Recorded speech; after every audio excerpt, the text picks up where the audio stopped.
Muito bem, galera. Bom, já que a gente viu então toda a estrutura atômica e basicamente a estrutura da eletrosfera, hoje a gente vê a organização dos elementos, dos átomos, na tabela periódica. Bom, duas coisas você já tem que sacar quando você olha a tabela periódica, né? Na verdade, esse desenho deve ser bem conhecido para você. Nós temos aí a divisão clara em linhas na tabela periódica e também colunas. Olhou a tabela periódica, é basicamente isso que você tem que ter em mente. A divisão em linhas e em colunas. Bom, vamos ver com calma o que cada uma representa nessa situação. Olha só. Se você olhar muito bem a tabela periódica, né, você vai observar que tem exatamente 7 linhas. 7 linhas? Interessante, Igor, porque quando a gente falava de eletrosfera, nós falávamos exatamente de 7 níveis e 7 camadas. Pois é, muito bem. Essas minhas linhas na tabela periódica são chamadas de períodos. Os períodos estão intimamente relacionados com o número de camadas na distribuição eletrônica. Pois é, se você tem, por exemplo, lá, elementos químicos, quaisquer for, né, que estejam no mesmo período, ou seja, na linha 3, digamos assim, possuem exatamente 3 níveis, 3 camadas na sua distribuição eletrônica. Quer ver? Olha só, se eu pegar aqui do sexto período, por exemplo, a sexta linha da tabela periódica, todo e qualquer elemento desse sexto nível possui exatamente 6 camadas na sua distribuição eletrônica, né? Então, a tabela periódica está relacionada sim com a distribuição que nós vimos lá na nossa última aula, tá? Pois é. Agora, em relação às colunas, as colunas representam aí as nossas famílias, ou então chamadas de grupos. Grupos ou famílias é o que representa as nossas colunas. Então, nós vamos ver lá a coluna, a primeira coluna aqui, nesse caso, a família 1A, ou então chamado de grupo 1, a família 2A, chamado de grupo 2, aqui no meio do caminho a gente já entra na família 3B, o grupo 3, e vai passando por toda essa região, né? Passo para o outro lado da tabela periódica, temos a família 3A, até chegar lá no grupo 0, ou então família 8A, como alguns autores chamam, né? Nesse caso. O que mais? Você se lembra que na distribuição eletrônica nós tínhamos também os subníveis de energia? Pois é, na tabela periódica os subníveis aparecem também. Olha lá, subnível S, P e D, também o F. Nós chamamos agora de blocos. Tabela periódica possui 4 grandes blocos. O bloco S da classificação periódica, o bloco P lá do outro lado, né? O bloco D aqui e para fora nós temos o bloco F, tá certo? Ó, olha só, atenção. Esse bloco que foi retirado da tabela periódica, o bloco F, constitui aí o sexto e o sétimo período. O sexto e o sétimo linha, no caso, da tabela. Ele só foi retirado aqui dessa região justamente para a tabela ficar um pouco mais enxuta. Ela já é grande como nós conhecemos. Imagina só se o bloco F, né, tivesse aí conectado depois do bloco S, nesse caso. Tudo bem? Então, cuidado lá. Muito bem. O que mais que nós podemos falar em relação à nossa tabela periódica? Olha, em relação aos nossos elementos químicos, todos eles estão colocados na tabela em ordem crescente do número atômico. Pois é, a tabela periódica, e é muito comum aí os vestibulares perguntarem, a tabela periódica é distribuída em ordem crescente do quê? Do número atômico. Não vá confundir, não é número de massa, e sim número atômico. Só fazendo aí, relembrando uma situação, o número atômico é aquele que representa, né, que identifica o elemento químico. Pois é, então tá aí, na nossa tabela, sempre em ordem crescente. Se você pegar aqui, ó, número atômico 1, ele passa lá para o outro lado da tabela, número atômico 2, volta, número atômico 3, 4, 5 e assim por diante, né?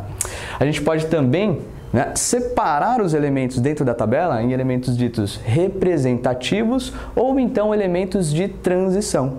Elementos ditos representativos são lá encontrados no bloco S e no bloco P.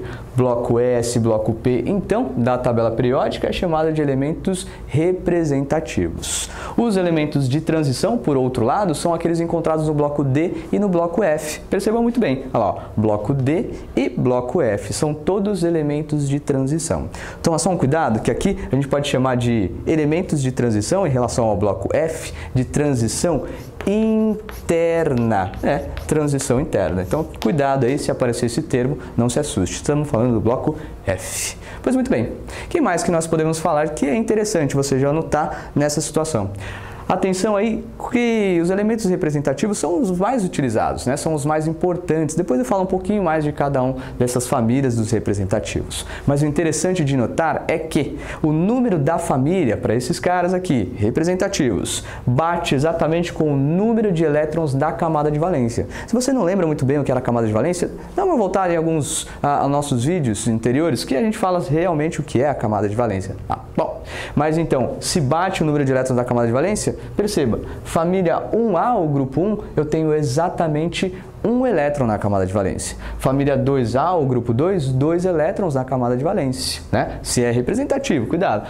Família 7A, por exemplo, então nós temos lá todo mundo da família 7A com 7 elétrons na valência. Tudo bem? Bom, esse é o básico que você precisa conhecer então em relação à tabela periódica. Com mais calma eu te conto outras coisas. Até mais. Vamos falar sobre grupos da tabela periódica. Na tabela periódica, os grupos são simplesmente as suas colunas. E a maneira convencional de identificarmos os grupos é aqui, colocando 1 na primeira coluna, grupo 2 para a segunda, 3, 4, 5, 6, 7, 8, 9, 10, 11, 12, 13, 14, 15, 16, 17, 18 grupos da tabela periódica. E esse bloco F que está aqui abaixo, a convenção é que nós não os numeramos e eles estão aqui nestes espaços. E por que separar a tabela periódica em grupos? Uma informação importante é que num mesmo grupo da tabela periódica existem elementos com propriedades muito parecidas, embora existam várias exceções. E o que explica, em boa parte, isso é que numa mesma coluna os elementos tendem a ter a mesma quantidade de elétrons na camada mais externa, ou seja, na camada de valência. E não podemos esquecer que nós vamos encontrar exceções, especialmente aqui no bloco D, com estes metais de transição. Nós não vamos entrar nesses detalhes agora. Vamos nos manter atentos a alguns grupos sobre os quais você vai ouvir falar bastante. Vamos pensar um pouquinho no grupo 1, salientando que o hidrogênio é um elemento, um caractere um pouco estranho aqui para esta coluna, porque ele não quer ter 8 elementos na última camada, uma vez que ele só tem uma camada e nela só podemos ter 2 elétrons, exatamente como tem o hélio. Retirando, então, o hidrogênio da nossa análise do grupo 1, este grupo é chamado de grupo dos metais alcalinos.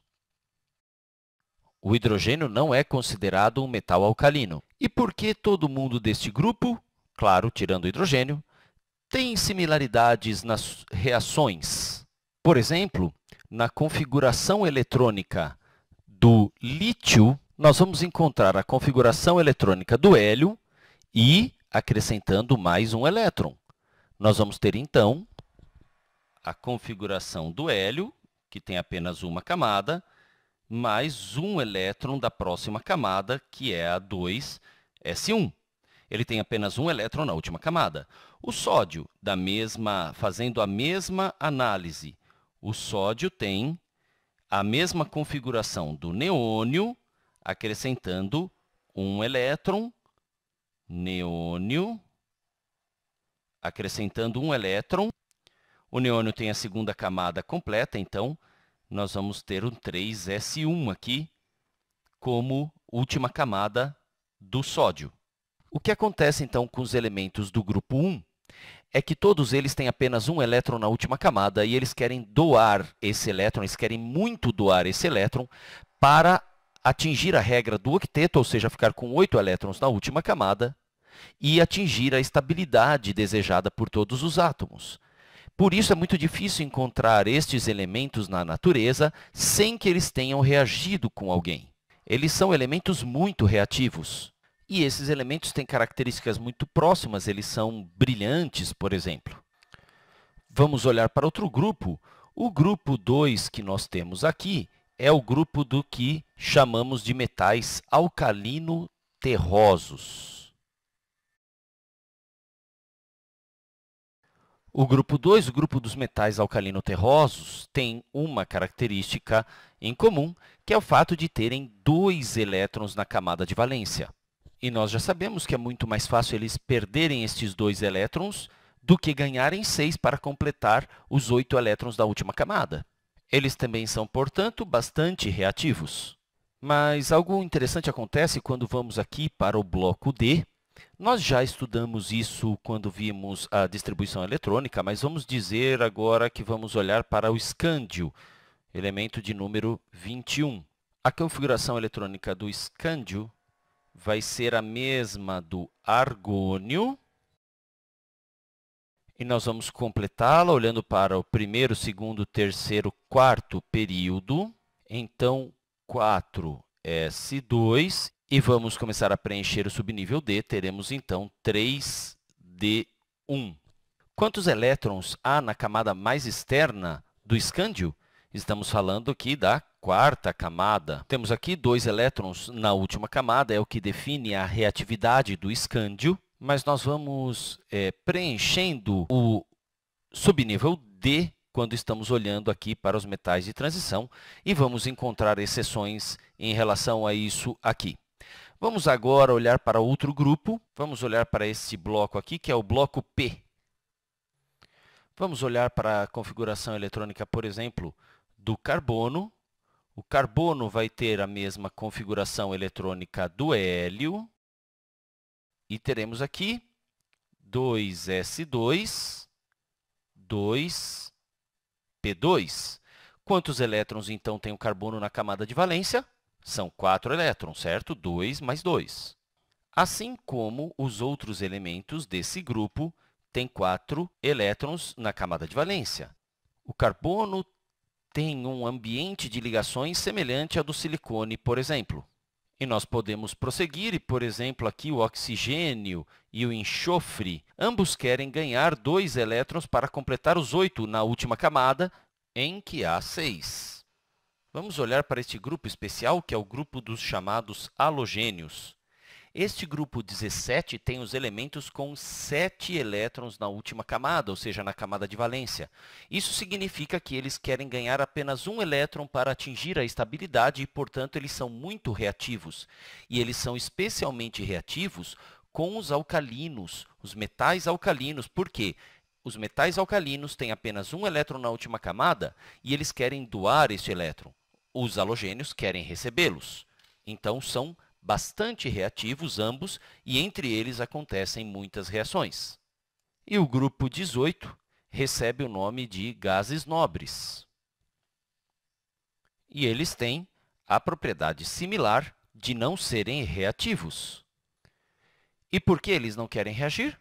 Porque eles já têm a última camada, ou seja, a camada de valência completa, com 8 elétrons, ou no caso do hélio, com 2 elétrons da única camada que ele tem, que é a primeira. E por isso eles são os gases nobres. Eles não reagem, eles não precisam completar a última camada.